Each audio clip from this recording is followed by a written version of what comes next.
start our third and last session. Actually, I prepared. It's supposed to be this third and last session is supposed to be shared sana kaninang umaga, pero ayaw kasing madaliin. And this is really my principle. I really gusto kong himay-himayin ang mga bagay simply because the Word of God really requires understanding. It really requires understanding because one of the ways by which the devil can really destroy the Word of God is through confusion. He will confuse you and he will not. The devil will always find its way that you cannot understand the Word of God. It's by way of confusing. Hindi nyo ba na parang gusto sa devil, the devil really find ways nga i-postpone ng atong venues, three venues now we were just rejected. But thank God sapagkat the devil cannot be victorious. Si Christ Christ will find a way. Sabi nga sa song, God will make a way when there seems to be no way. Hindi nyo ba alam na you've been listening to the Word of God for 4 hours na? No, parang the time just stops. From the time just stops whenever we hear the good news of the gospel. Siguro, it's just a rare moment that you just sit down, you just listen, and today, alam ko, it's something that is masarap matulog, sabi nga ng isang natin kanina, but I hope that we will just enjoy God's Word, more of His revelation. And before I would come to the third lesson, this is a very sensitive lesson. I don't want to share this sapagkat Discipleship 101 is supposed to have 8 lessons. You have to complete this 8 lesson. If I will stop on this third lesson, sabi ko, Lord, probably they would misinterpret you. Pero sabi ko, impression, I'll just teach this and allow the Holy Spirit to really answer some of the questions na hindi natin ma-cover ngayon. So probably bukas, pag mag-sponsor again, we will continue this. Sayang masyado. 8 lessons for this Discipleship 101. Everything as a basic foundation of our relationship and salvation to our Lord Jesus Christ. But before that, let's just sing to the Lord on whatever situations we have here right now. Please sit down. Yes. Good afternoon. Busog ba ang lahat? So let's just hear another song that God had prepared for us. And the song is entitled, I Will Sing. Even in our darkest hour, we'll just sing and the Lord will really give us rest. Amen? Amen.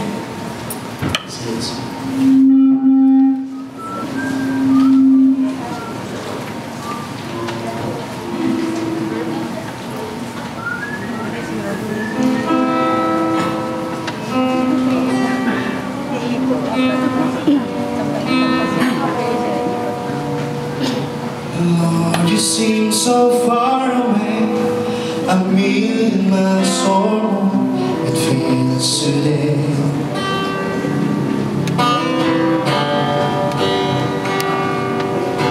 And though I haven't lost my faith, I must confess right now that it's hard for me to pray. But I don't know what to say, and I don't know where to start. But as you give the grace, with all that's in my heart, I will sing, I will praise, even in my darkest hour, through the sorrow and the pain, I will sing, I will praise. I lift my hands to honor you, because your word is true. I will sing. Lord, it's hard for me to see all the thoughts and plans you have for me. Just put our trust in our Lord Jesus Christ. But I will put my trust in you, knowing that you died to set me free. Oh, but I don't know what to say, and I don't know where to start.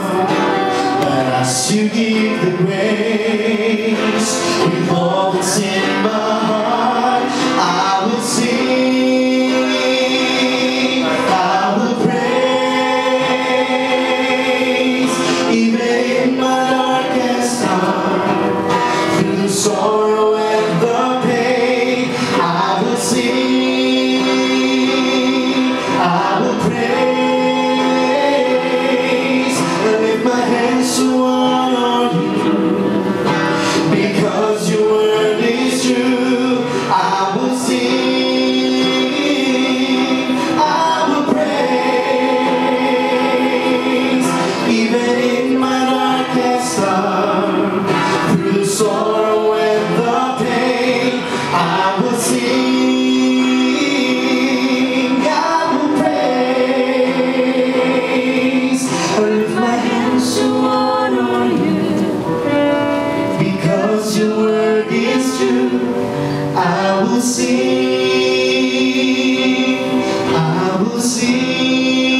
Na-distribute na ba ang mga manuals? No, thank you very much.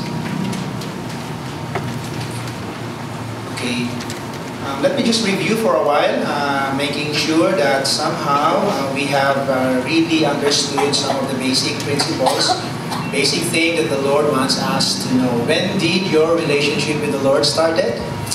When you made a personal decision to just accept, to receive the gift of salvation that He has given you on the cross. It's a free receiving. What happened to your life when you received Him?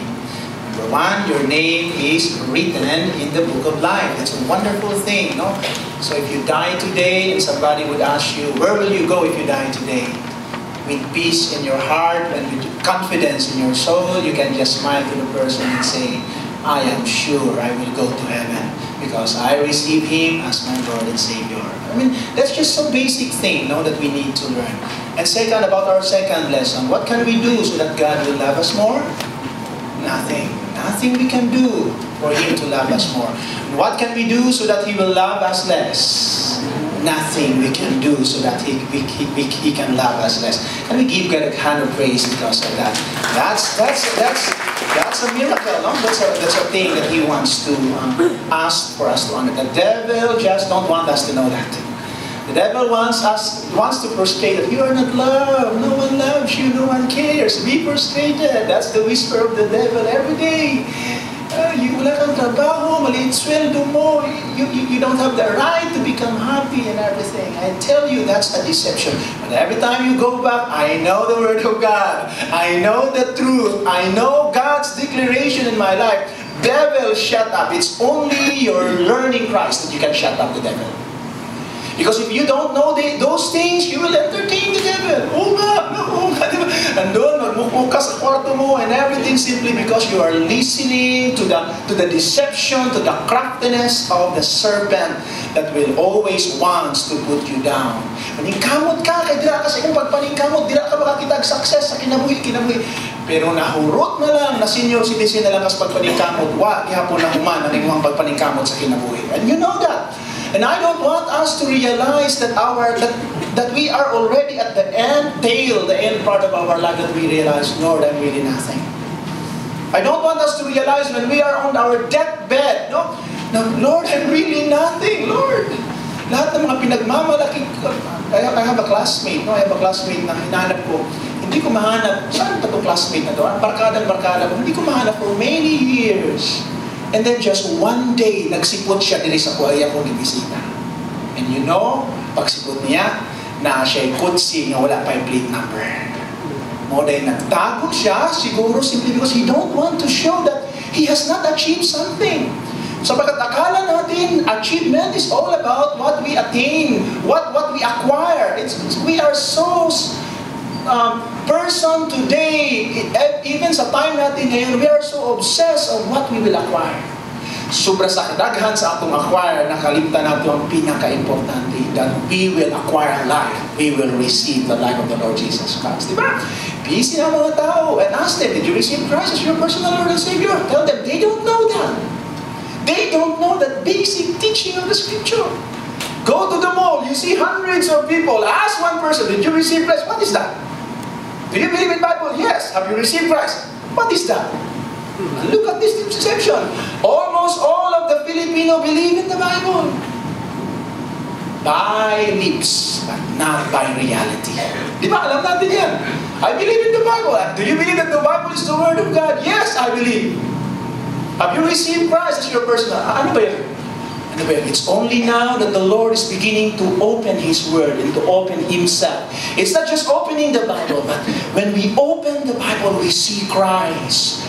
Christ starting to occupy our soul. I don't have time. Now I have prepared a lesson which is the division of the body of the soul and spirit, but I cannot touch that today because kahul tayo sa oras.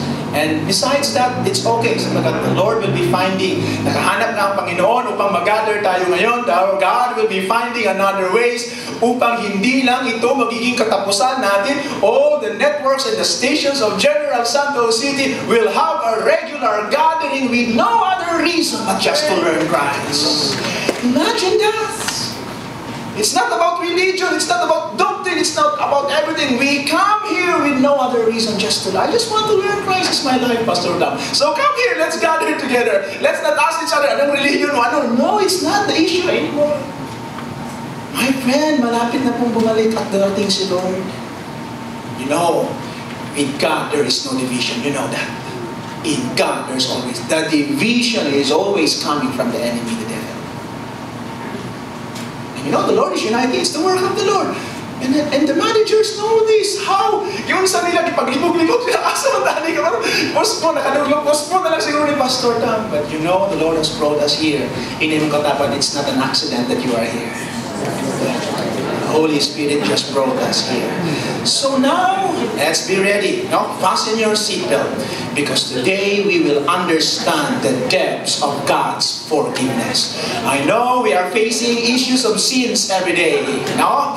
I know that maybe you are facing, Pastor Tam, I have sinned. Hindi ko pwedeng masabi sa iyo. But today, we will just focus on this. And if you think that this message will not give you freedom, well, don't accept this because God's gift is not to be enforced. It is to be received freely and wholeheartedly sa bawat taong nakakaintindi nito. So what is it about God's forgiveness, Pastor Tam? God's love, we know, it's unconditional. He loves us just as who we are. He doesn't choose people because of their whatever educational attainment. Matangkad ka ba, matangko ka magmaniwang, may nipon ka man o wala, may buhok ka o wala, sinilani mo ko, that is not the criteria of God's love. He just loves you, whoever you are. Basta na kaya ba ko ilang ni Lord? Ang dami kong kasalanan. I tell you, kaya ka ilang ni Lord. In fact, He loves you by dying on the cross. Pastor Tam, hindi na ako may tsura akong kinabuhi, Pastor Tam. Parang hindi ko na parang no one loves me. I tell you, that's wrong. Come to the Lord. He has an open arm to really show you how wonderful is His love. You do not need to prove anything to God that He will love you. No matter how dark or worse is your situation, I tell you, God just loves you, period. But in order to appreciate more about the nature of God's love, it is very important also to understand the price that Jesus paid for the forgiveness of our sins and the value of His blood that He shed on the cross. That is our focus today. Because hindi natin gaanong maintindihan ang pagmamahal ng Diyos hanggat hindi natin makita ang value ng Kanyang pagpapakamatay dun sa cross sa Calvary. I tell you, brothers and sisters, Christ died on the cross, and that has nothing to do with you if you will not make that as a reality to yourself. Sabi sa Bible, are you really serious to follow me? Sabi ni Jesus Christ, carry your cross and follow me. Make my death your reality. Make my day, kaya nas Galatians 2:20, that is our favorite verse on this church. Sabi ko sa mga members sa church, kung mayroon man kayong isang verse na pwede niyong i-memorize, please memorize Galatians 2:20 because that is the center of all gospel. Alam ko, may memorize kayo ng mga verses, lahat para sa sarili ninyo. Ano yung mga memorize niyo mga verses? If you ask anything in my name, about asking, no? God will supply my need. But there's nothing wrong with those verses. Sabi ko sa mga members dito, if you have many verses that concerns about yourself, just put that on the shelf first. I want you to memorize Galatians 2:20 because what is Galatians 2:20? Look at that. I am crucified with Christ. Nevertheless, I live. Yet, it's no longer I. Pero yung Christ na ni-receive ko as my salvation, He alone has the right to live from now on. How about me, Pastor Tam? You don't need to die. You don't need to be nailed on the cross. You don't need that you will suffer on the cross. You just accept that you have died with Christ. Christ does not need to die. We are the ones who need to die. That's why His death actually is our death. Kaya nga, I always tell the people that I met, sabi ko, if Christ died, ganito kasi ang concept ko nun sa salvation. Well, makasalanan ako in Jesus Christ. Lord, thank you sapagkat namatay ka, and ako, I will live. No, sabi ni Jesus Christ, my death is actually your death. This is my concept of salvation before. My train na rumaragasak. No, lugmok ako sa problema. Dami kong depression. At then ang train na papunta na sa akin, no? Malapit na akong masagasaan. Wala na akong pag-asa sa buhay. And yet, here comes my hero, Jesus Christ. Tumakbo si Jesus Christ at tinulak ako sa train. At si Jesus Christ ang nasagasaan at namatay at ako ang nabuhay. That's my concept of salvation before. Buhay ako at ano na, oh Jesus, thank you for giving me life. That's my concept of life. It's still my life and not His life. But when I come to realize salvation is different. Salvation is like this. Lugmok ako sa problema. Ang dami kong frustration sa buhay. And then, here comes ang rumaragas ang train, no? Gusto ko nang mamatay. Pero nung makita kong papalapit na ang train, tumakbo ako dahil natakot akong mamatay. Pero nung tumakbo ako, hinabol ako ni Kristo. Sabi niya, ito ang solusyon ng problema. Binalik ako doon sa train ng train at dalawa kami ang namatay. Buti na lang si Jesus ay may resurrected life. Dahil nung na-resurrect si Jesus, sabi niya, don't worry, my resurrected life, I give it to you. That is your salvation. Kaya nasabi Galatians 2:20, I have been crucified with Christ. Didn't you know that? Ang akala ko noon, Jesus is crucified. Jesus namatay, ako buhay. Pwede ko nang gawin ang gusto kong gawin dahil I'm saying that's not the concept of salvation. There are many, I can pinpoint to you verses after verses after verses in the Bible, but I'm not here in order to prove verses. I'm here to prove you Jesus Christ is our life. Didn't we know that? We're celebrating Holy Thursday. And people will be celebrating the history of His death. But I tell you, it's not about the history of His death, but it's all about the reality of His death in your life. When somebody insults you, pangit ka, Brother Al. What will be the response of Brother Al? Kung buhit pa ko, gisumbag ka na ka. But I am crucified with Christ. I forgive you. You see the difference of Christian life? If we don't know that, we will spend our life our own and not Christ's life. If you don't know that the crucifixion of Christ, the death of Christ is actually is the payment of our debt. We don't need to die, but we need to see the reality by faith that I die with Christ on the cross. Ay mga malalaking problema and everything. If I'm not crucified with Christ, I'll react to the problem. I'll react to the insults. We know that maraming Kristiyano, no? Marami kayong istorya, pero di mapugnan ang kainit sa ulo. And every day. Why? Because they are alive. They are not crucified with Christ. But there would come a time that you will realize, Lord, your death is really my death. You know what is the ultimate solution of our problem? Death. Kaya nga pag mamatay ang tao, nilalagyan, rest in peace. Do you want true peace? At dito igsoon sa barangay Forest Lake. Makaingon ka, maayo pa sila. But don't you know, by faith, that can happen to us? How can you interpret that verse? Yung pag-uli mo sa imong balay, giyaw-yawan ka sa imong asawa, asa man kagikan, bisag kapoy kayo ka, kay nag-overtime ka sa inyong istasyon, kunya pag-uli, api na lang sa imong ang imong asawa, butang-butangan ka, pasig nakakay kami, bisag wala ako, niinit na kayo ang imong ulog, mayon ka. Sus, kung wak lang na ako, masagtan nga ako na crucify with Jesus Christ. Ako na kang gibukod. But my wife, I can forgive you because I am crucified with Christ. My God, if we don't see this reality, magtawa lang katawa sa mga discipleship group here. Because Christianity is not about enriching our life. Christianity is about increasing of His life in us.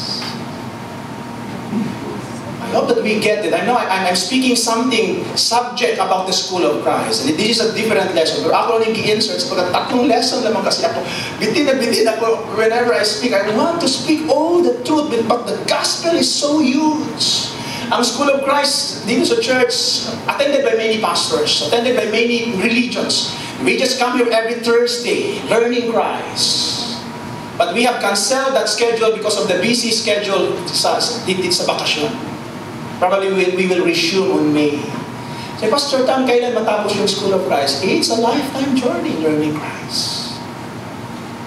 Until we can say, Lord, I am crucified with the problems of this world. I am crucified with the sins of this world. My life is just you and no other else. That is salvation. So in order to appreciate of the love of God, what He has done in us, we need to focus right now on sin. What sin is all about and what forgiveness is all about. Some of the frequent question in the issue of forgiveness is this. I tell you, we have been confusing things, especially in the issue of sin. Ang daming confusion ngayon. Tayo, hoy, kasalanan yan, hindi kasalanan yan. We are identifying, we are judging people. Hoy, kasalanan yan, hoy, ginawa niya ito, nagsalita siya ng ganito. Hoy, nag-issue siya ingani. There are many condemnations in this world. We really didn't understand what is the depths of God's forgiveness in us. What are the frequent question or confusion in the issue of forgiveness? Number one question: can a Christian still commit sin? Well, I don't know. What happens if a Christian sin and then die before he has an opportunity to confess that sin to God? Let me say for example, ang pag-unsay kalainan sa pagpamakak o pagpatay ng tao. Well, I know, wala naman siguro mamamatay tao sa atin lahat dito, no? Wala naman yung mga martyrer dire. Wala naman yung martyrer dire, eh. Mudagan na ng uuna. No? Wala namang martyrer. Pero mayroon ditong nagsisinungaling. Ako na lang, sapagkat alam ko. What is the difference between sinungaling and martyrer in the eyes of God? They are the same. They are sin. Look at that. Look at that, how sinner we are. Sometimes we judge people by the gravity of their doings. We don't know that sin is nature. It's us. I know there are people who have the position in the church, but you know that I know that myself. No matter how religious I am, I know that there are some forms of dishonesty, there are some forms of chronic lying that happens in my everyday life. What happens pag nagsinungaling ka? Kunya, na ay Philippine Airlines nga nag-crash. Tunga-tunga sa imuhang pagpamaka. Sa imo ni tugpa ang eroplano sa imong agtang. Instantly namatay ka. What will happen to you? Will you go to heaven or will you go to hell? Tunga-tunga sa imong pagpamaka ka? I mean, that's an issue. That's an issue that will confuse us because we do not know kinsa ba diri maghatag sa kuwag kanang kinsa ba diri ang makapromise nga ugma di na siya makasala. Anyone? Kinsa ba diri ang makapromise nga next week di na siya makasala? Anyone? That's an issue of salvation. Wala mag-confuse ka because I'm clearing the issue of salvation here in order that when we go out in this campus, we can just say, Lord, I am 100% sure of my salvation. That's our objective here. I know that what you have done on the cross is complete, but I know every day, I know there's some incomplete. The devil tell me that it's incomplete. But you know in the cross, you said there, you shout on the cross, it is finished. Nothing more is lacking. What happened to you? That's a question. Another question, what happens if I commit sin and then I forget about confessing it to God? When will be the time that you will be forgiven of your sin? When you confess it to God. If you forgive your sin, He is faithful. Sino ba dito ang may kasalanan na kinalimutan na lang, pero hindi nahingian ng tawad? We are guilty of that. Ate mo kasalanan, kalimutan na lang man tos buo. Kasalanan yun. Hindi ka nakahingi ng tawad. Katungin yung pass na station manager ninyo, gibiyan, mo tagilan dito ganina. Ako, kasi klarato, ngayon kita kataguan. Those are issues that we need to be clear today. Another question that we will answer probably, I don't know if we can answer because this is just the third lesson, because the answer of all these questions, dahan-dahan po itong nililay down natin up to the 8th lesson of Discipleship 101. Another Another question, is there a sin that is unpardonable? Mayroon bang klaseng kasalanan na hindi kayang patawarin ng Diyos? Sa ibang mga mayroon silang tinatawag na 7 deadly sin. And if you do this, there is no forgiveness. Alam mo, kasi nakahimawa na. And we will be cleared by this. If these questions remain unanswered, it will bother us the rest of our lives and will deprive us of the assurance of salvation. Diba? Apilang plato ng himen, may pang plato ng himen. Lapakan muna natin si Lord. But hindi mo masagot to. Every day you will be facing the issue of sin. And every time you face the issue of sin, you face the issue of your salvation. You face the issue of salvation being uncertain, being not sure. I tell you, salvation, ang title natin, it's not insurance of salvation, but assurance of salvation. What is the difference between insurance and assurance? Insurance, my condition. Assurance, there's no condition. When God saves you, He just saves you. He knows whom He saves. He knows whom He not. So when we come to the issue of sin, one of the best way to answer the issue of sin is to understand forgiveness. Now, in the Bible, what is the requirement for our forgiveness? How can you really be forgiven in your life? Brothers and sisters, forgiveness of sins always requires death and the shedding of blood. We know that. I have discussed that in our first lesson. Hindi ka pwedeng mapatawad pag hindi ka mamatay at walang dugo na muagas. That's why you can pay your sin if you die. Pero how can you enjoy life? No? How can you enjoy life if you die? Parang it's an end. That's sin. Gusto mo bayaran ang kasalanan mo, you die. Nabayaran mo. Parang useless. Parang it's eternal condemnation. You need blood. Blood. The blood of an animal give you temporary solution of your sin, but ultimately you need to die to pay your sin. Kay utang sa bangko, hangtod nga buhi ka, kung doon ka sa bangko. Pero kung patay ka na, you are free of your sin. Quits! No? Muna siguro yung pag-ampo, Lord, ko anak ko, Lord. Ko anak ko, Lord. And so, we need to understand that it requires death. Where can you find that in the Bible? Romans chapter 6, verse 23. The wages of sin is death.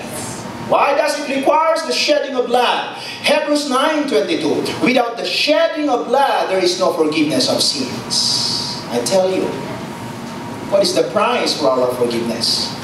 We need to put into our hearts that the price of our forgiveness is not just our death. The price of our forgiveness. Look at this. If I die, I am forgiven myself. I am nothing. If I die, eternal death. But look at the payment of myself. It's not my death. It's the death of God. What is the implication of that forgiveness in your life? It's the death of the Son of God. And look at the value of the shedding of His blood. 1 Peter 1:18. For you know that it was not of perishable things such as silver and gold that you are redeemed from the empty way of life handed down to you from your forefathers. But you are redeemed with the precious blood of Christ, a lamb without blemish or defect. Ang kapatawaran po natin mga kapatid is not just about sheep. It's not just about animal blood that can give us temporary solution of our sins. Look at this. The cleansing of our sin is the blood of God. What is the implication of that in our lives? Let's look at this. With that, we can see the value and the quality of God's forgiveness. I want us to see this very clearly. Ano ba yung value at ano ba yung quality ng pagpapatawad ng Diyos sa aking kasalanan? I tell you, in the Old Testament, forgiveness through the blood of the animals. The value is limited. Everybody say limited. The blood of the animals, what is the value of the blood of the animal? It's earthly. It's animal, hayop. Don't you know that in the Old Testament, mas valuable ang dugo ng hayop kaysa dugo ng tao? Sapagkat sa dugo ng hayop, pwede mapatawad ang kasalanan mo, pero dugo ng tao, no, because the blood of man is tainted with the nature of sin. Kaya sa Old Testament, mas karangal-rangal pag tawagin kang hayop ka. Why? Because animal can somehow forgive your sins, although it's temporary. But the blood of God is corrupted. The blood of man is totally corrupted. Don't you know that? So, malipay ka sa Old Testament, hayop ka. Labi na ang hayop sheep. Ngayon, baboy ka, aso ka, di ba aso ko? Pero noon, parang it's something wow. Karnero ka. Because they are acceptable to God. So the value is limited. Do you remember our topic kanina? Na pag may kasalanan ka, mag-alay ka ng tupa, kinabukasan, ang inalay mong tupa, hindi na effective sa kasalanan mo ngayon. It's, everybody say, temporary. That's the quality of the forgiveness of the animal. The quality of animal forgiveness through an animal is temporal. And that's why when you offer animal, the Bible speaks about again and again. You can read that in Hebrews 10 verse 1. Day after day, every priest stands and performs his religious duties. Again and again, he offers the same sacrifice, animal which can never take away sins. Again and again. Again and again, may kasalanan bukas because man sinned every day there are offering of animals in the temple and the altar because the animal can only give us temporal solution of our sins.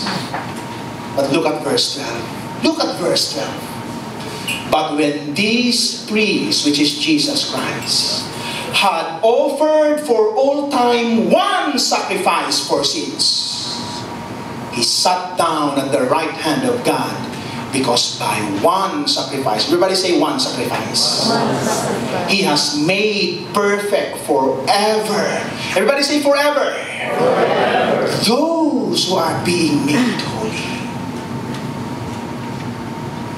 In the New Testament, brothers and sisters, forgiveness is not through animal. Forgiveness is only through the blood of Jesus Christ. But the blood of Jesus Christ is different from the blood of animal. You remember, the quality of the blood of the animal, it gives you temporary forgiveness. And the value of the blood of animal is limited. Palit ka, dinuguan ka ron. Pila ba ang dinuguan ka ron? Limited value. Diyan kay 20 pesos, dako na nga. That's just the blood of an animal. But the ones that has redeemed you from your sinfulness is the forgiveness of the blood, the pure blood of God that is from heaven. It's not from man. It's not earthly, it's heavenly. It's eternal. Therefore, the value of the blood of Christ is priceless. It is heavenly. It is the Son of God. And if it is priceless, what is the quality of God's forgiveness? Look at this. If the quality of the forgiveness of an animal is temporary, it will only give you that day after day, again and again, every day. Kung makasala kay Igsoon, katulo sa isa kaadlaw. Daghang karnero na sayang. Napanadiri ka ron, di papaitan na nato to. Look at the forgiveness of God is once and for all. Everybody say once and for all. And this is eternal. What do you mean, Pastor Tam, about eternal? Did you understand what is eternal forgiveness?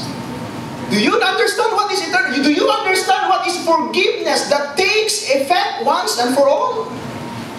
Do you really understand that, my God, many Christians don't understand that. That's why gapos lang gihapon sila sa issue sa kasalanan sa ilang kinabuhi simply because of the misunderstanding of what eternal forgiveness is all about. Now we will come to that. So we will see the nature of God's forgiveness by reading Colossians chapter 2 verses 13 to 15. Look at this. And we will read this dahan-dahan so that we will really come to terms of understanding how wonderful is God's love, how wonderful is God's forgiveness. Sa lesson natin kanina, can we measure God's love? No. Today you will see that even His forgiveness you cannot measure. Because God's love and God's forgiveness are one. Colossians chapter 2 verses 13 to 15 sinabi dito, when you are dead in your sins, God made you alive with Christ. He forgave us all our sins, having canceled the written code with its regulations that was against us and that stood opposed to us. He took it away, nailing on the cross. You know the cross. You know what did Jesus shout on the cross? It is finished. He nailed it on the cross. All our sins, the regulations that ang atong ginasaway sa atong ginabuhi that make us sinful, He nailed it on the cross. And when He nailed that there on the cross, He nailed it once and for all. That is eternal God that was nailed. And He said, for eternity, it is finished. That's why in Hebrews chapter 9, verse 26 to 28, Christ was sacrificed once and for all to take away the sins of many people. Once. Everybody say once. Remember in the Old Testament, pag makasala ka, sacrifice. Pag makasala ka, sacrifice. Pag makasala ka, sacrifice. Pag makasala ka, sacrifice. Billions of sheep are being sacrificed, but the Bible says sheep did not solve the problem of sin. Because sheep are just animal, they are not God. Notice, that the Bible clearly teaches that God forgave all our sins and once and for all. What is the meaning of that? Everybody say all. Pwede bang sabihin ko dito, God forgives some of our sins? Mali. It's very clear here that God forgives all of our sins. What does that mean? Number one, it means, listen to this.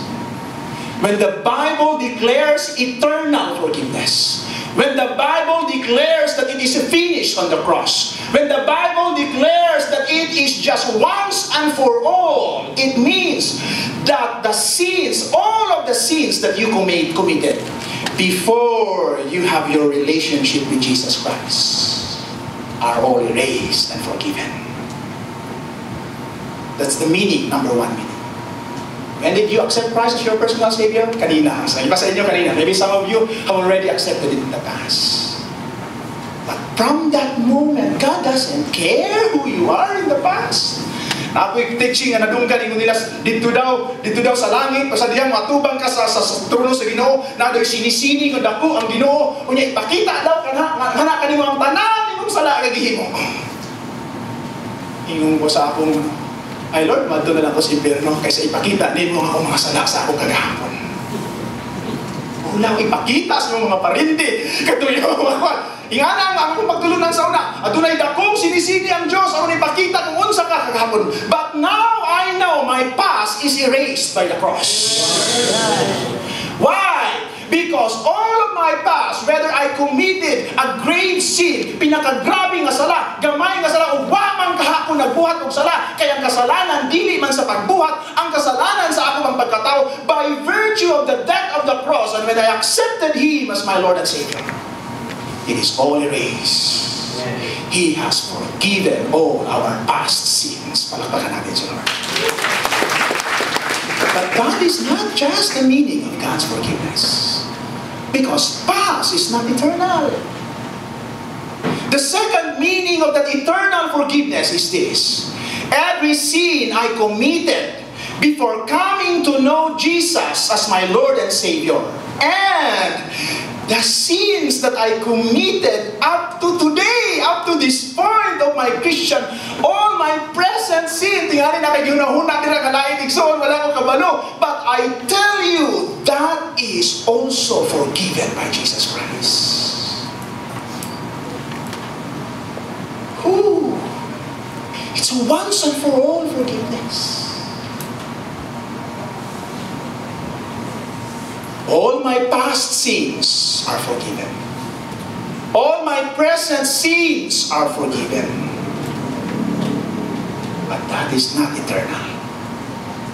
past and present is not the composition of what eternal is all about. Past and present is not the composition of what the once and for all is all about that the Bible is declaring. The third meaning that God forgive all our sins. All of my sins that I know of, from past, present, and even future sins are forgiven by the Lord on the cross of Calvary. That is what eternal is all about. That's why it is called eternal forgiveness. It's eternity. It's once and for all. Hindi po nangangailangan ng Diyos ng another sacrifice in the future sapagkat alam niya we are not perfect and we can commit sin in the future. God's love is eternal and God's forgiveness is eternal, and it's very important that we will come to that terms in our lives. I know you have many questions in your life. I know you have many questions, especially the question of abuse. Pwede pa nating abusuhin ang Diyos, Pastor Tom, if He has forgiven my sins. I tell you, salvation is not about our life. Salvation is about the receiving of His life in us.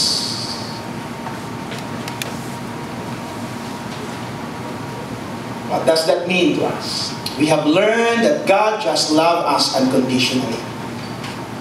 Now that we have learned that He forgave us eternally, how do you feel about the value of His death on the cross?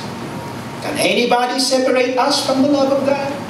Look at Romans 8:35, brothers and sisters. It's in your manual, it's in the side notes. When Paul understands this, when Paul understands the depthness of God's love, the depthness of God's forgiveness, sabi niya sa Romans 8:35, who can separate us from the love of Christ? Shall trouble? Shall hardship? Or persecution? Or famine? Or nakedness? Or danger? Or sword? No! In all these things we are more than conquerors through Him who loves us. For I am convinced that neither death nor life, neither angels nor demons, bisan pa ng demonyo nigson, di makapahimulag ka na ito sa paghigugma sa Diyos. Neither, look at this, neither present nor future. God's salvation includes our past, our present, and our future. God's forgiveness includes our past, our present, and future. Sabi sa Bible, no one can separate us from the love of Christ, nor any powers. No power can separate us from the love of Christ. Neither height, nor depth, nor anything else in all creation will be able to separate us from the love of God that is in Christ Jesus our Lord. I know we have this common thing that we believe that if we sin, it annuls our relationship.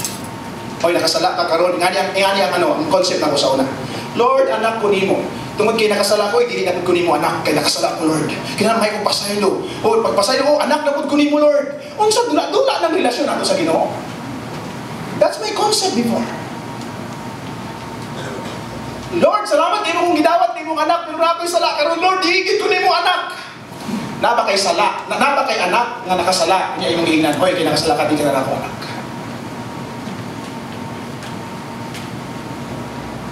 Well, makasala imong anak, but the relationship, no one can separate you from the relationship. If the sins you commit after becoming a Christian can annul your relationship to the Savior, clearly those sins are not covered at Calvary. But is there any sin not covered in Calvary? Mayroon bang kasalanan na hindi na-cover sa once and for all na ginawa ng Diyos sa Calvary? I tell you nothing. Calvary covers eternity. So one of the common questions that we will deal, alam ko marami kayong questions sa buhay niyan, we will one by one somehow answer partially here because this is not the complete version of Discipleship 101. One of the common questions, is there any sin that God cannot forgive? Nothing. Sabi sa 1 John 1:9, if we confess our sin, He is faithful and just to forgive us our sins and purify us from all our righteousness. Mayroong belief ng iba na blasphemy of the Holy Spirit ay hindi ma-forgive ng sins. But I tell you, when you read the context about blasphemy of the Holy Spirit, it's only the unbeliever who can blaspheme the Holy Spirit. Blasphemy is tantamount to not receiving, not believing Christ. Kung may kasalanan na hindi kaya mapatawad ng Diyos, it is unbelief. Everybody say unbelief. That's blasphemy. Unbelief. But unbelief is not a sin. Unbelief is a condition of the heart. It's a blindness condition of the heart. Because sin is in the nature, is in the roots of unbelief. Is there sins that God cannot forgive? No. All of our sins God can forgive. If a person is not forgiven, it's not because God refuses to forgive, but it is the sinner who refuses to allow to be forgiven, because he is still in the stage of unbelief in his life. Another question: can a saved person still commit sin? Yes.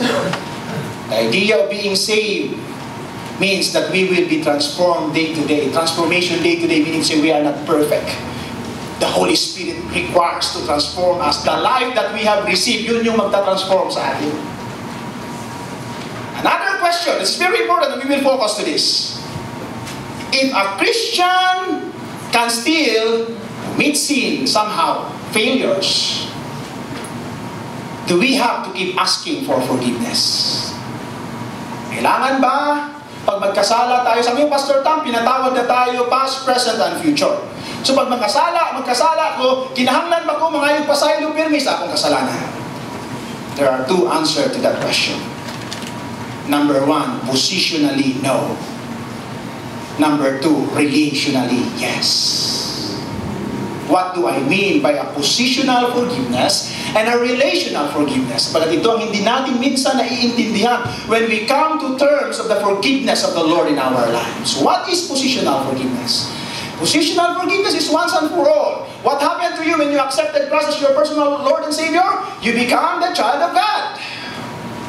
And that's position. Kaya nga sinabi ko kanina, when you become a child of God, pag nagkasala ka, hindi po maaaring hindi ka na anak ng Diyos dahil nagkasala ka. Your position is that you are a son of God and no one can separate you from the love of Christ.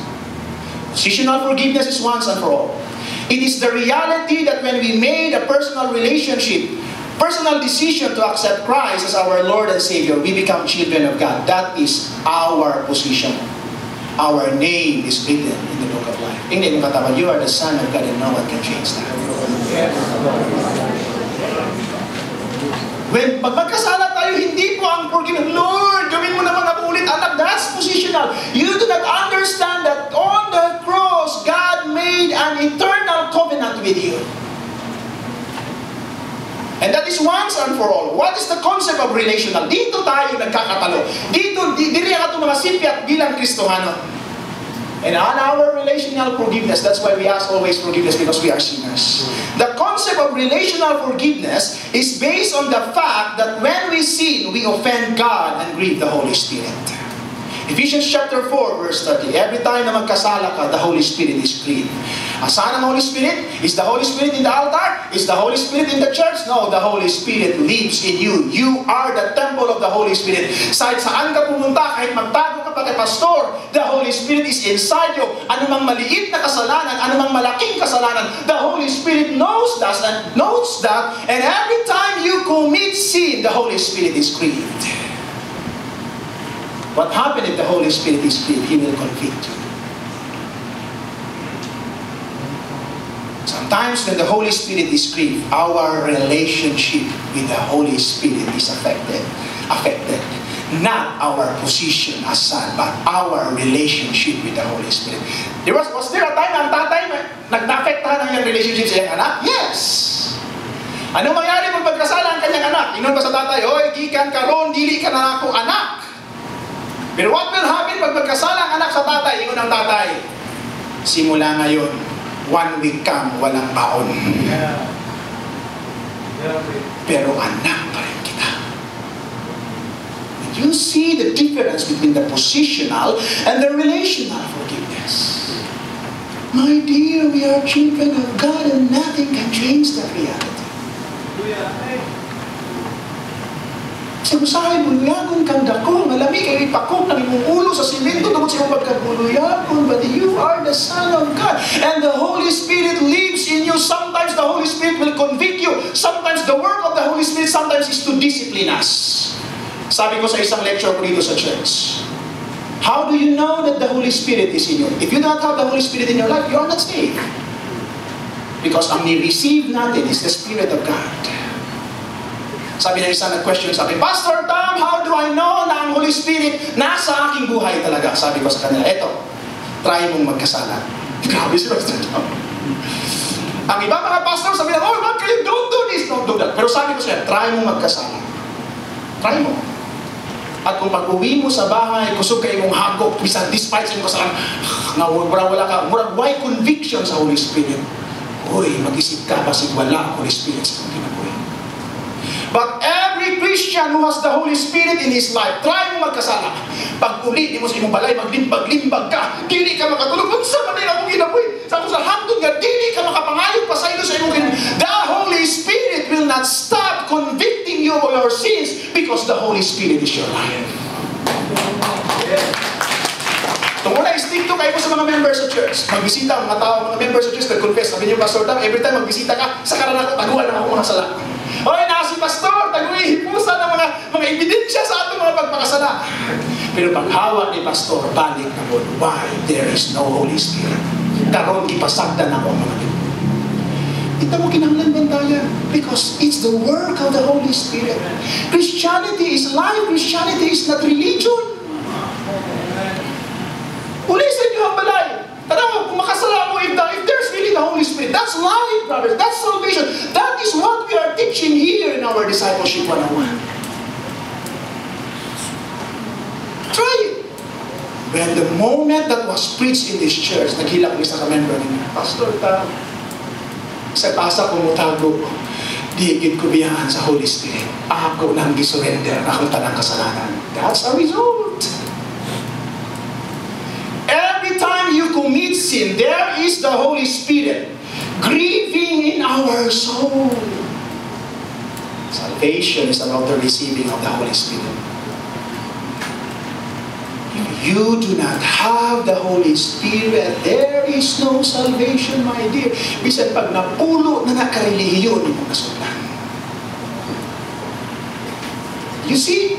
So we have to keep asking forgiveness because every day magkasala ta sa atong. Every day we go, we are not perfect. Holy Spirit, forgive me, but you are teaching me to grow in your life. Ug makabalo ka, magkasala ka, but you know the position does not change. God loves you unconditionally. God loves you that never changes, and His forgiveness to you is once and for all. All that the Holy Spirit wants in you is that we will grow in our relationship with Him.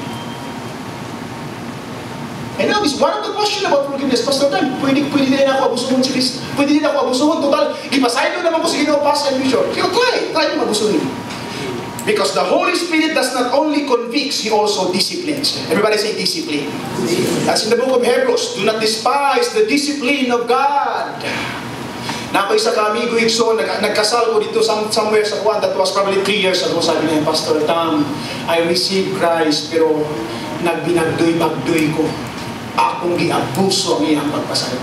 Nang sa initago sa imo, nabuakang akong ulo. Na-ICU ko sa St. Elizabeth, ang akong bill sobra 1 million. Ioperahan ang akong ulo. Kung ano man, brad, ipahinduman ko sa Holy Spirit. Gidisiplina ko sa Holy Spirit. Ugwak pa na buwak akong ulo, di ko makabalik sa pagpangalagad sa Ginoo. Because the Spirit disciplines.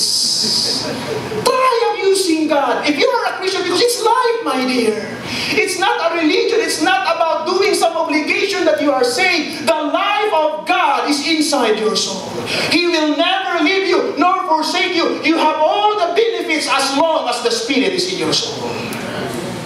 The benefits of eternal love, the benefits of eternal forgiveness, it's in you because He is God. That's why dito sa church, I am accused by many pastors. Pastor Tam, luwag kayo sa ilang church. But I tell you, the Lord is working inside the lives of the people rather than outside the life of the people. Sayon lang magpakita igsuon nga mura og holy. But deep inside, it takes understanding that Christ, God's love is unconditional. God's forgiveness, it is eternal in my soul. He will never leave me. He convicts me and He will discipline me if I continue in my sin. Hindi ko maipasaylo nga ng kanila. That's Christianity. You know that. Today, your life will be different. I know you're not perfect. God is not requiring you to be perfect. God is just processing you to be perfect. But try today, when you go to your home, at yung dating kasalanan, pag ulit nyo sa inyong balay, hindi na mo komportable. Makahingon na mo, Lord.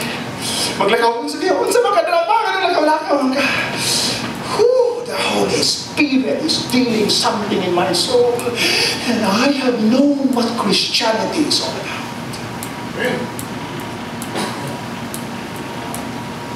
And it's the only time na nakakita ko, wow, hindi man na-ilista ng ministry. Because ministry is not the work of the pastor. Ministry is the work of the Holy Spirit. That's the only time. That was probably 3 years ago. Ang tawag namin dito sa church, when the life of Christ is revealed into our lives, everything changes.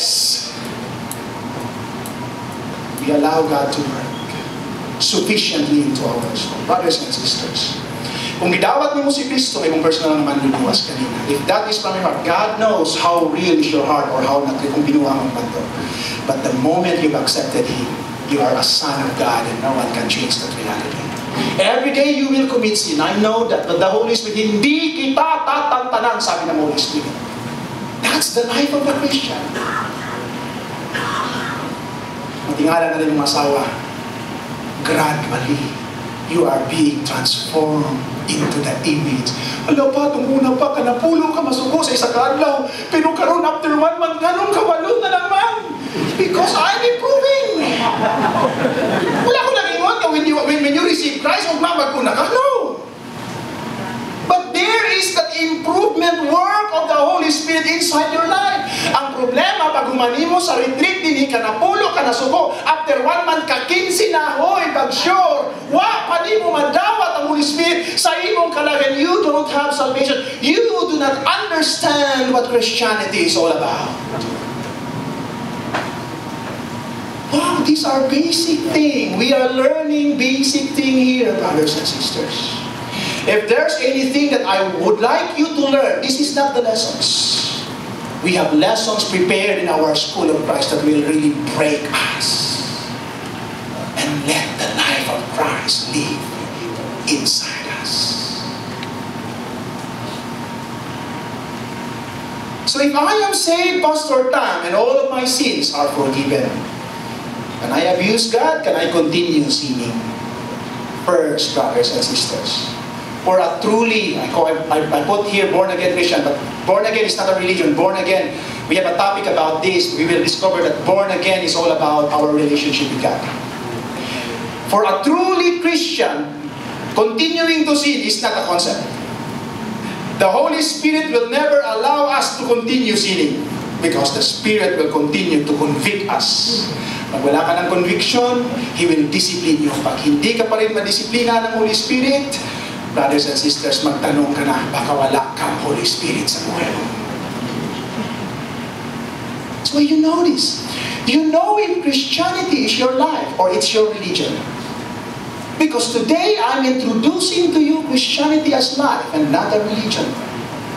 When you go home and you will go back to your sins and then no conviction, I tell you, you remain in your religion. But when you go home, you observe that my life is gradually being changing. Every time I sin, the Holy Spirit corrects me. Then you get the point of our retreat in our seminar. You get the life of Jesus Christ.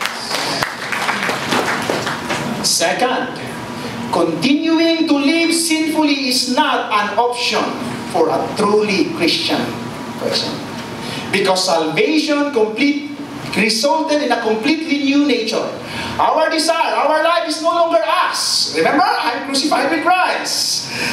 But our desire is only for the Lord. In this new nature, every time we sin, we are convicted. The idea of taking advantage of Christ's sacrifice on our behalf by continuing to live sinfully is unthinkable for a true Christian. Napaka-idea, ay, pwede na rin ko magkasala kay Christian. That's unthinkable. Meaning to say, you did not understand what Christianity is all about. If a person believes himself to be Christian and still desire to live sinfully without conviction, isa lang masasabi ko niya, he still live in unbelief. And remember, ang kasalanan na hindi lang pwedeng patawarin ng Diyos is the sin of unbelief. 1 John 3:9. Let me just conclude it here because our next speaker is here. No one. Can we read that together? Dahan-dahan namin. And just put that in our hearts. Go. No one who is born of God will continue to sin because God's seed remains in him. He cannot go on sinning because he has been born of God. This is how we know who the children of God are and who the children of the devil are. That's why pag gawas ninyo din, try, encourage na mo nga magkasala mo. No? Buhat mo ako. And you will know if you are the son of the devil or you are the son of God. I'm serious. I'm serious. Siguro pamakak lang mo or ay lang mo pamatay tao. Kasi ako'y umatay mo si Pastor Tama, you know? Try this. Although I'm just speaking this in order to challenge you. But sa dihang makasala mo, pag ulit niya sa inyong balay, may conviction. Di pa iwan ko, nga nakaisa ko, nga nakabaka ko. The Bible says, you know that you are still a son of the devil. God is very clear. Hallelujah! You know that answers the question. That answers the question. Ako dilita ka bantayan. I don't care kung makita yun ako sa mga member. Kung naamo din makita at mo naman sa ayaw mong tago because I will not condemn you. Sa mo na amoy bisyo na ako yung tago-tago niyo. No, don't do that because I will not condemn you. It is the Holy Spirit who will continue to deal with you because He is our Lord. Ipag-ulitin mo sa ibang balay, iba ng Pastor Tam, now you know you are a child of God.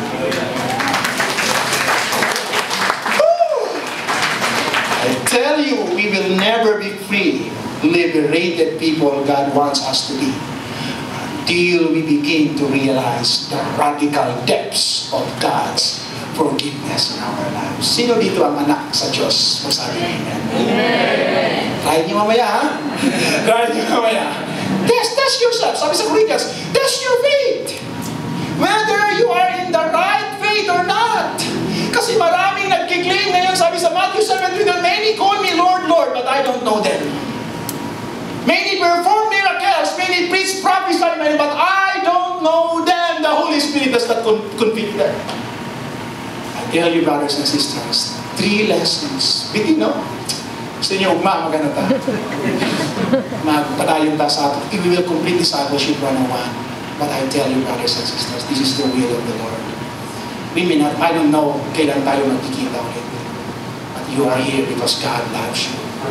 And He wants you to be His son, and He is your life. Can we just bow down our heads and pray? Lord, take our life and make it yours. Lord, here we are. We're so busy with our lives in this world that we have forgotten about you, Holy Spirit. Thank you for your love. Thank you for your salvation. Thank you for your forgiveness. Now we will begin to walk in your reality. That you are our life. Thank you, Lord, for this moment. In the name of the Father, and of the Son, and of the Holy Spirit. Amen. Amen.